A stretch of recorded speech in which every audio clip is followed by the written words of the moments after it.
Assalamualaikum warahmatullahi wabarakatuh. Hai hai hai. Saya Firly Lesti Rahmawati dengan NIM 123104054 dari jurusan Tasawuf dan Psikoterapi kelas 2B. Di video kali ini saya akan membahas tentang adakah kaitannya antara tasawuf dan psikoterapi dengan undang-undang yang ada di Indonesia.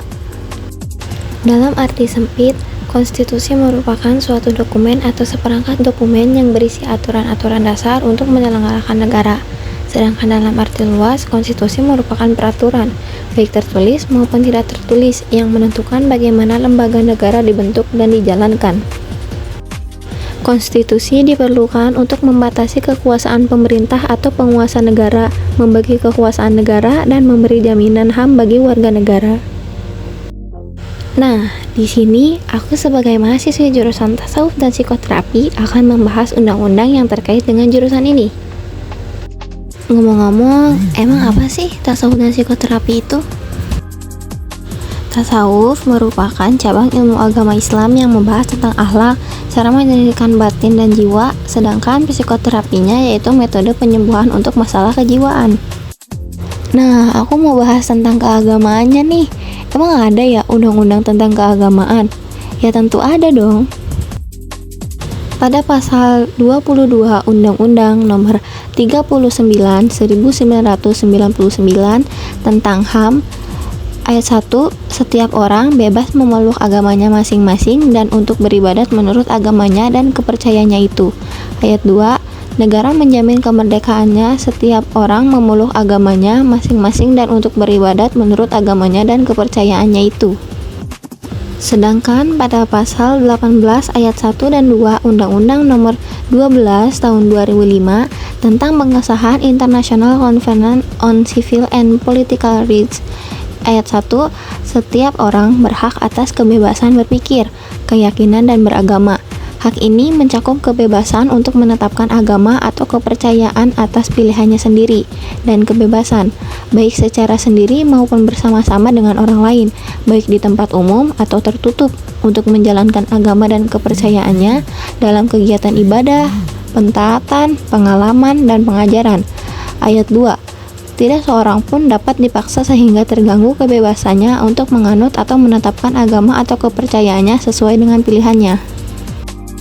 Tasawuf adalah suatu ajaran dan keyakinan dalam memilih jalan hidup secara zuhud atau sederhana, menjauhkan diri dari perhiasan dunia, dan melaksanakan intensitas beribadah untuk mencari maghfirah Allah.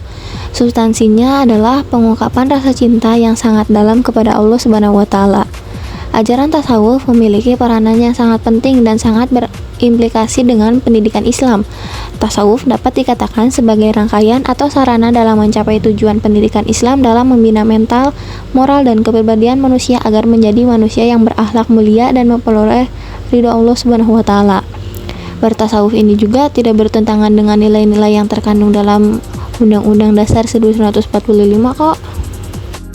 Seperti yang dijelaskan dalam Undang-Undang Dasar 1945 pada alinea keempat yang berbunyi, maka disusunlah kemerdekaan kebangsaan Indonesia itu dalam suatu Undang-Undang Dasar Negara Indonesia yang terbentuk dalam suatu susunan negara Republik Indonesia yang berkedaulatan rakyat dengan berdasarkan kepada ketuhanan yang Maha Esa.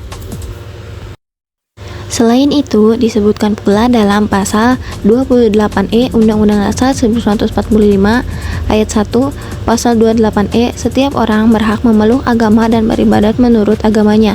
Pasal 2, setiap orang berhak atas kebebasan meyakini kepercayaan, menyatakan pikiran dan sikap sesuai dengan hati nuraninya.